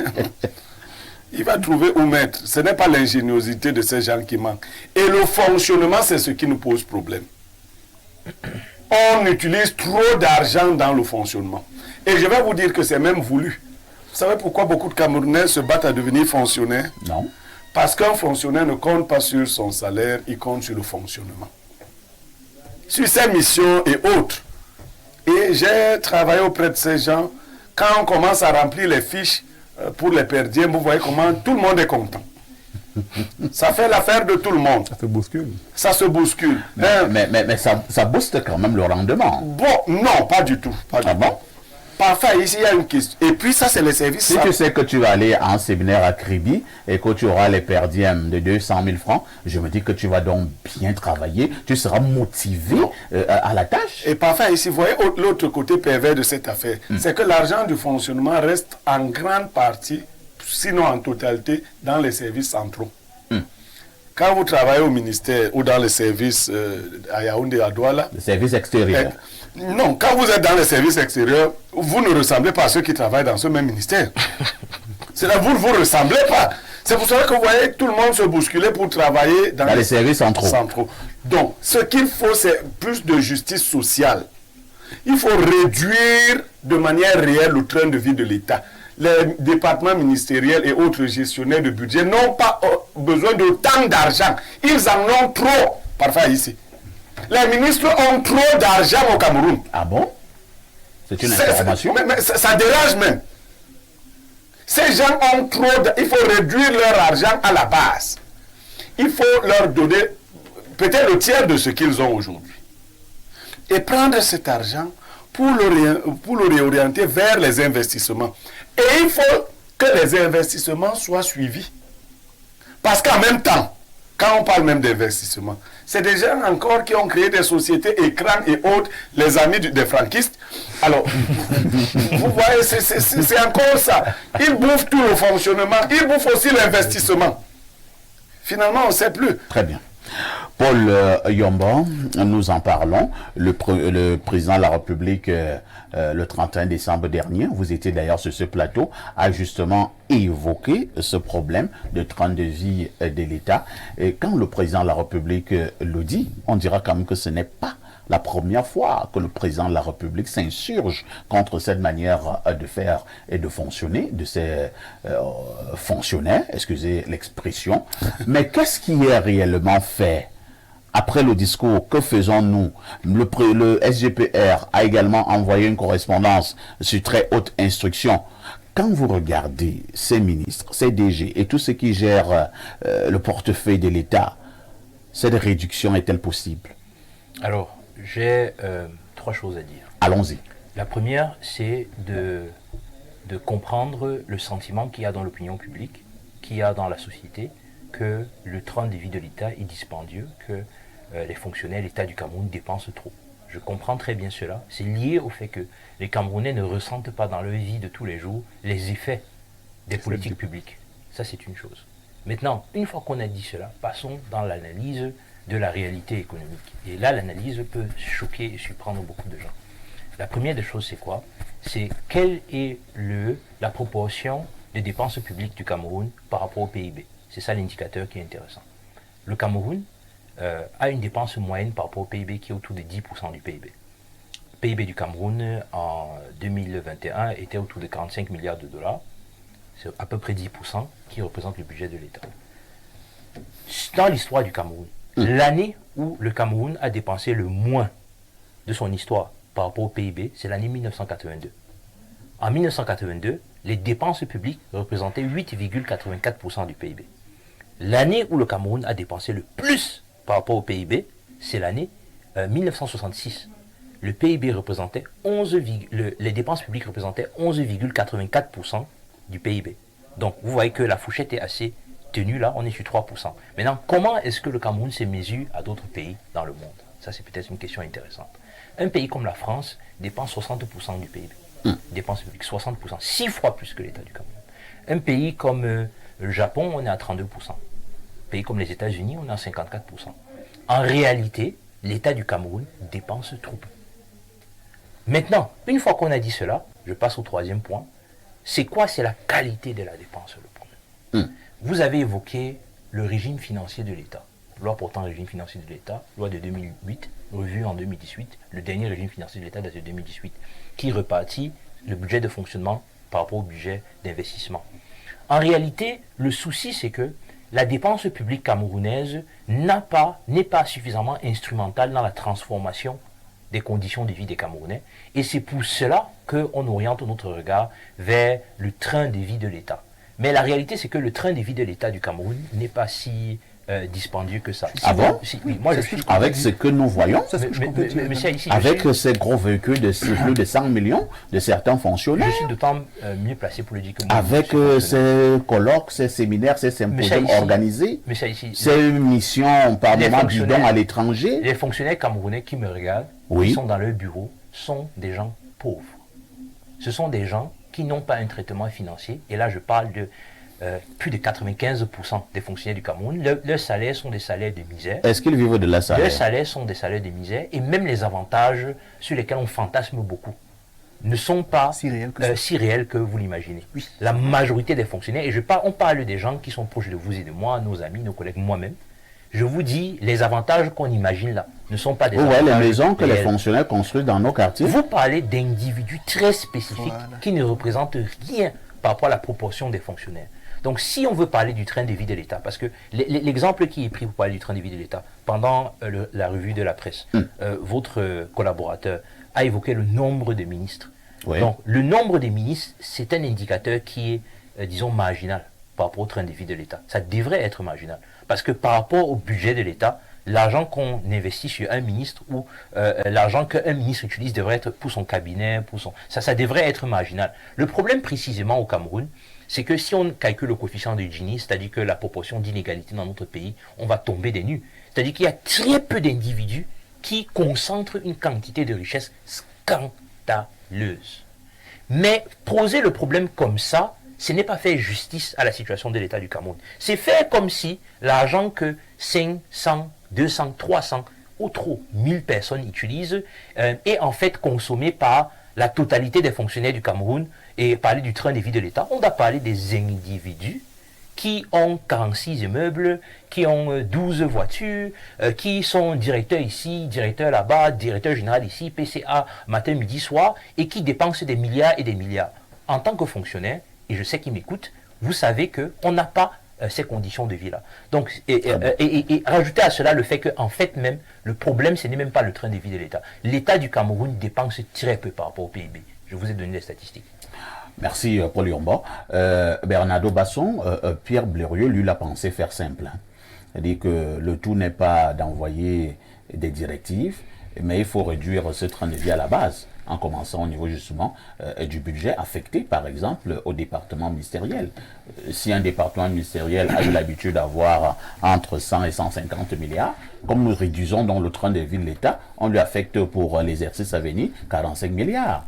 Je suis d'accord avec Paul sur 2-3 points. C'est un grand mot, de grand remède. Non, parfait. Ici, le train de vie de l'État est un slogan politique. Ah bon? Rien d'autre. C'est-à-dire, c'est un slogan politique qui est brandi par le chef de l'État et par ses collaborateurs dans le but de créer de la diversion. Parce qu'à la réalité, s'il faut parler de chiffres, prenons les chiffres. En 2022, d'après les chiffres officiels, au Cameroun, quand on dit officiel, on peut faire x1,5 ou x2 pour avoir des chiffres réels.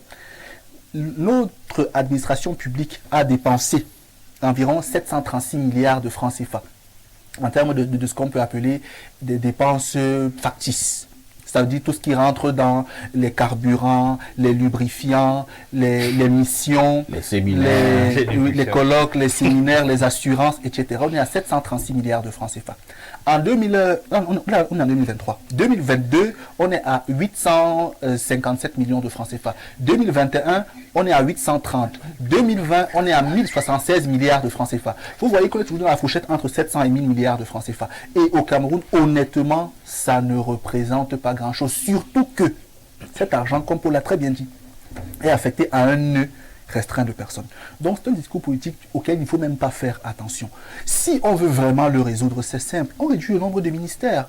Puisque quand on dit chaque ministère a son cabinet, a son architecture, a son armature, a ses dépenses associées, le nombre de ministères réduit fera le nombre d'argent réduit consécutivement. Il n'y a pas beaucoup de débat là-dessus. Donc l'idée n'est pas de réduire le débit de l'État. L'idée est d'en faire un slogan politique pour démontrer qu'on a une vraie vision. Maintenant, autre chose, c'est que nos ministères et nos directions générales dépensent justement beaucoup d'argent et c'est ce qui peut choquer pour l'achat des biens et services. C'est ça qui choque. C'est qu'à la réalité, vous ne voyez pas des personnes qui sont même capables de réinvestir cet argent pour le bien du Cameroun. Mais si elles le font, on dirait que le fonctionnaire ne peut pas faire ça. Donc, il ne faut même pas faire attention à ce qui est dit là. Si on prend les statistiques, Paul l'a bien relevé, parmi les pays occidentaux et américains, le Cameroun n'est même pas classé parmi ceux qui dépensent beaucoup en train de vie de l'État. On ne dépense pas grand-chose. C'est aussi un problème d'avoir. Non, c'est un problème de qualité de la d'orientation de la dépense. Non, je voudrais un peu souligner, relever quelque chose. Paul et Bernardo ont pris le concept de manière très scientifique. En parlant du train de vie de l'État, ils y ont mêlé et aussi l'administration.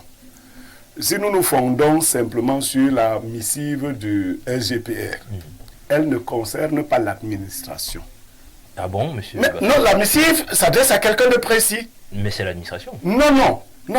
L'administration, elle est beaucoup plus vaste. C'est d'elle dont vous parlez. La missive indique qui? Non, le texte est là. Oui. Les gestionnaires de budget. Point. C'est ce que la missive dit. Mais si on veut s'adresser à l'administration, on va s'adresser à qui? Non, la missive, la correspondance du SGPR s'adresse, et elle précise même, les ministres, les chefs des départements ministériels eux-mêmes, et les autres gestionnaires de budget. Dans notre contexte, je veux dire que le SGPR n'a pas pris la problématique de manière aussi large que vous, auquel cas vous auriez parfaitement raison. Si vous avez conclu là où lui a démarré, si vous vous arrêtez sur ces quelques personnes-là, qui gèrent donc presque toute la fortune du Cameroun, vous verrez que leur train de vie en tant qu'individu, mais au sommet des charges de l'État, c'est de ce train de vie dont on parle. Si vous prenez les ministres et autres gestionnaires du budget, ces gens engrangent un tel argent qu'ils affaissent l'économie du Cameroun. Merci Blériot. Bernardo reprend la parole et il chutera par la même occasion. Maintenant, il faut comprendre le fondement du caractère excessif de la dépense de ces personnes. Le fondement est triple. Premièrement, au Cameroun, il existe une fracture sociale profonde dans le milieu politique. La politique, telle qu'elle peut être pensée, n'attire plus véritablement. Et donc, il faut, pour que les gens s'intéressent davantage à la politique, les enrégimenter. Et pour cela, il faudrait avoir beaucoup d'argent stocké. Et par l'argent stocké, on fait comprendre à certaines personnes que, en venant en politique, vous aurez certaines faveurs. Et là, on les enrégimente. Deuxième poche de dépenses. Il y a également le fait que, comme je l'ai dit ici sur ce plateau dernièrement, la société, les familles tiennent en otage certains membres du gouvernement.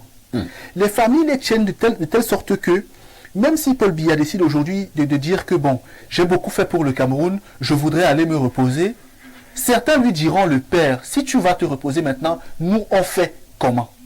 Paul Biya part du train de vie de l'État. Sa présidence, la présidence du Cameroun est à 52 milliards par an. Ça veut dire 1 milliard chaque semaine. Le budget, 1 milliard par semaine. Pour moi, c'est excessif. Vous voyez que même si lui veut, savoir ce qu'on fait à la ils ne présidence. font aucun investissement. Ils ne construisent pas de bâtiments. Et c'est un budget de fonctionnement, pas d'investissement. Est-ce que vous savez ce que la présidence Ils ne fait? font Je ne dis pas investissement. qu'on y fait rien. Je présente le chiffre. Je ne dis pas je sais pas ce qui s'y passe. Je présente le chiffre. Donc là, il y a que nos ministres, nos directeurs généraux, quand ils sont nommés, ont une telle pression sociale qu'ils ne peuvent pas se départir de cela. Ils sont obligés de puiser dans les caisses de l'État, d'augmenter leur train de vie pour à la fois faire comprendre à certains que rejoignez-nous dans nos cordes ou alors il faut que je vous satisfasse parce que je viens de votre communauté. Et enfin, le problème le plus important, c'est la succession. La succession de quoi? Oui. Ce qui est sûr, c'est que Paul Biya lui-même, de sa sagesse entre guillemets, pense déjà à la succession. Est-ce qu'il y a un parallèle avec le train de vie de l'État et la succession? Oui, oui. Il y a certaines personnes qui doivent... Ce qui est sûr, c'est qu'il y aura succession un jour. Il y en a qui doivent Est-ce que impressionner... vous êtes obligé qu'il y ait succession maintenant? Il y en a qui... Non, justement, il y en a qui doivent impressionner et choquer, amasser beaucoup d'argent, vivre des vies de luxe pour appeler aux gens que j'ai plein d'argent. Et quand il faudra succéder éventuellement au chef de l'État, je devrais avoir le pouvoir pour pistonner quelqu'un. On devra acheter beaucoup de Bernardo, personnes. on va d'abord lire les messages. Hein. Good morning, parfait. Moi, je ne crois pas à ça. Il suffit de regarder le mode de vie de ces ministres. Ils ont des cabinets qui le refont chaque année à hauteur des millions. Je ne parle pas des missions fictives. Les voitures dans lesquelles ils roulent ne ressentent pas l'état de mauvaise route, et ce qui est frustrant est que nous, du bas peuple, subissons cela. La réalité est que tous les fonctionnaires n'ont pas droit à ces avantages, mais une minorité qui excelle dans la gabegie. Du moins, la réduction du train de vie de l'État chaque année devient l'augmentation du tramway de l'État. Autre message, le Phénix, vraiment, je jure, les franquistes là méritent le fouet. Ce que tout le monde voit, eux, que dalle. S'il vous plaît, n'invitez plus les anti-camerounais dans notre maison. C'est Djibril Adjamena. Attends.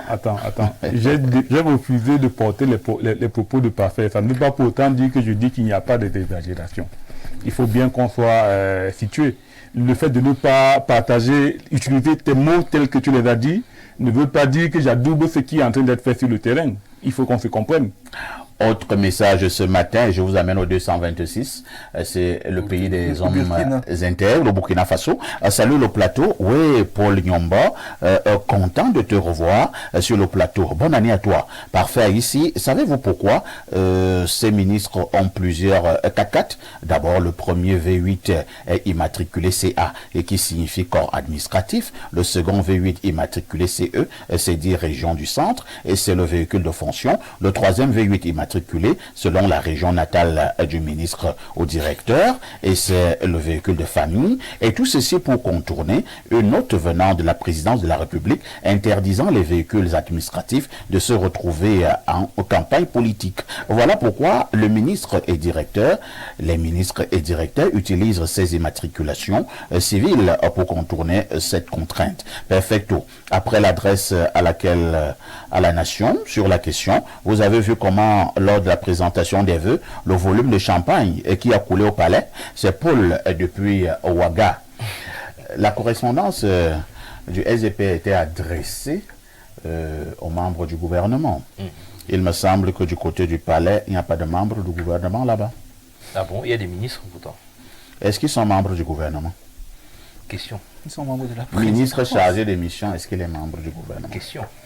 Alors, lisons un autre message rapidement. Bonjour, le Gonzilla du micro et à ton riche panel. Un bonjour particulier à Pierre Blériot pour sa sagesse. Parfait, ici, il sera vraiment impossible de réduire le train de vie avec ce gouvernement. Parfait, il faut réduire le nombre de ministres et le budget de l'État pour pouvoir réduire le train de vie de l'État. Bien des choses à vous. Monsieur le franquiste, y a-t-il une raison qui puisse justifier le fait que pour le cas du Cameroun, nous ayons plusieurs ministres, une soixantaine, et comme prenait l'exemple quelqu'un sur ce plateau, aux États-Unis, que nous ayons moins, alors que les États-Unis, c'est des milliards de personnes, en Chine et en France, et que sais-je encore. Bon, la personne qui est bien évidemment apte à répondre à cette question, c'est celui qui nomme les ministres, c'est celui qui forme des gouvernements. Nous ne pourrions que porter une analyse, parce que c'est le chef de l'État qui décide de pourquoi il fait 60 ministres et pas 15 comme en France. Quand on a plusieurs ministres, est-ce que cela n'amène pas également le gouvernement à dépenser plus? Bien évidemment que chaque fois qu'on crée une fonction, c'est également une poche de dépenses qu'on a créée. Mais comme je disais tantôt, c'est le chef de l'État, parce que l'État, au-delà de s'inscrire dans la rationalité, occupe d'abord une fonction sociale. C'est pas parce que tout le monde que l'État recrute, ce n'est pas forcément parce qu'il en a besoin, mais c'est parce qu'il y a un moment, il faut diminuer un certain type de chômage, il faut diminuer, il faut puiser dans ce que le privé n'a pas pu absorber. Et donc cela peut expliquer qu'il y a une forme de multiplication des recrutements dans la fonction publique qui n'obéissent pas forcément à une logique du besoin de l'État. Cela peut également expliquer qu'on crée beaucoup de fonctions ministérielles pour pouvoir essayer de redistribuer les richesses que crée le Cameroun à l'ensemble des populations. C'est une forme de management qui a c'est logique que le chef de l'État seul peut expliquer. Maintenant, quand on revient sur... Lui, il avait plus à logique là-haut. Non, je dis bien que lui seul peut expliquer. Mais je dis que... Parce que il a fait non, non, logique non. là. Quand je dis Qui qu'il était est son le... preuve de logique? Si je dis qu'il est le seul à pouvoir expliquer, Non, c'est parce on que ne c'est peut lui pas qui l'a avoir dit. une logique que quelqu'un seul est capable Non, d'expliquer. je ne veux pas être dans il ta dit que ce n'est pas la explication. logique. C'est le chef de l'État qui a fait Est-ce que quand il est chef de l'État, il a sa logique? Est-ce qu'il est le seul pays, est-ce que le Cameroun est le seul pays au monde où on a Permettez une au franquiste soixantaine de de ministres? parler. Le Cameroun est Monsieur le certainement franquiste, pas... vous allez parler. Le Cameroun est Oui, mais c'est certainement que pas les le seul franquistes pays ne au nous ont monde pas motivés. où on a une soixantaine de ministres. Il y en a aussi d'autres pays qui sont dans cette logique-là. Je dis bien que s'il faut avoir une bonne réponse à cette question, il faut la poser à celui qui les a nommés. Très bien. Maintenant, pour revenir vous sur chutez. la question de la possibilité, moi je pense qu'aujourd'hui, le discours du chef d'État a été assez clair. Le Cameroun est en train de chercher des ressources financières et en train de tout faire pour diminuer sa dépense afin d'augmenter les disponibilités qui peuvent servir l'investissement du Est-ce que Cameroun. le ministre des Finances ne doit pas voir justement comment réduire ce train de vie de l'État et à prendre de l'argent pour des investissements que de commencer à inventer des impôts à gauche et à droite? Finalement, même tu vas marcher en route, on te demande de payer l'impôt. Tu quittes de ta maison pour aller à la boutique acheter du pain, tu payes l'impôt. Bon, c'est encore toi qui le dis. Mais jusqu'à présent, Ouais, ce justement, tu vas pas utiliser les mêmes que expressions. nous avons appris de cette loi de finances, c'est qu'on impose toutes les activités qui génèrent un revenu. Vous savez qu'il y a un impôt, une affaire qui est sortie, les influenceurs, Oui, mais attends, les attends. influenceurs doivent Il payer faut les bien- impôts, ainsi de suite. Bon, juste- Alors qu'entre-temps, il y a des ministres qui achètent des véhicules à 150 millions. Non. Si on revient sur la question des influenceurs que tu as posée, Oui. pourquoi est-ce qu'il ne va pas payer les impôts du moment où, dans le territoire camerounais, avec les infrastructures, la fibre optique, les appareils, les équipements de Camtel que l'État a mis sur pied? Non, je veux dire que la communication avec les moyens techniques avec lesquels les influenceurs émettent des contenus qui créent le revenu, ce sont les moyens que l'État a mis sur pied. Pourquoi on doit estimer qu'ils ne doivent pas payer les impôts? Lorsque un homme vient voir Info TV pour faire la publicité d'un produit chez Info TV paye un impôt parce qu'il a généré un revenu à partir de cette publicité-là. Lorsque le même promoteur va voir un influenceur, met le même produit chez lui, paye pour qu'on fasse la promotion de son produit, l'influenceur est exempt de l'impôt parce qu'il est influenceur. En même temps, l'État est en train de perdre de ces impôts qu'il aurait pu collecter chez InfoTV parce que les dynamiques des réseaux sociaux ont fait une forme de déportation du marché de la publicité. Ça, quand même, ce n'est pas un indicateur à négliger. Moi, je pense aujourd'hui, parce que l'État cherche de l'argent, la mesure du président de la République de percuter par le FGPR sera appliquée parce que l'État a besoin d'argent. Paul Yombo, il est arrivé que je vois comment dans certains départements ministériels, lorsque vous êtes au mois de novembre, voir comment ils inventent des activités de dépenses. bidons. Là, de sous-consommation du budget. Juste pour consommer le budget, parce que quelqu'un te dit, ben vraiment, l'année va finir. Oui, on ne parle là de sous-consommation du budget. Ouais. Parfois, ils ont donc l'obligation d'épurer les lignes qui ont encore beaucoup d'argent. Et il y a également un fait qui m'avait choqué il y a pratiquement 10 ans. On avait opéré un remaniement ministériel pour Liombo.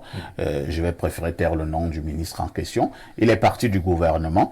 Au moment où on est allé faire la passation de services, on a découvert dans son bureau qu'il avait plus de 15 millions de bons de carburant périmés. Plus de 15 millions périmés.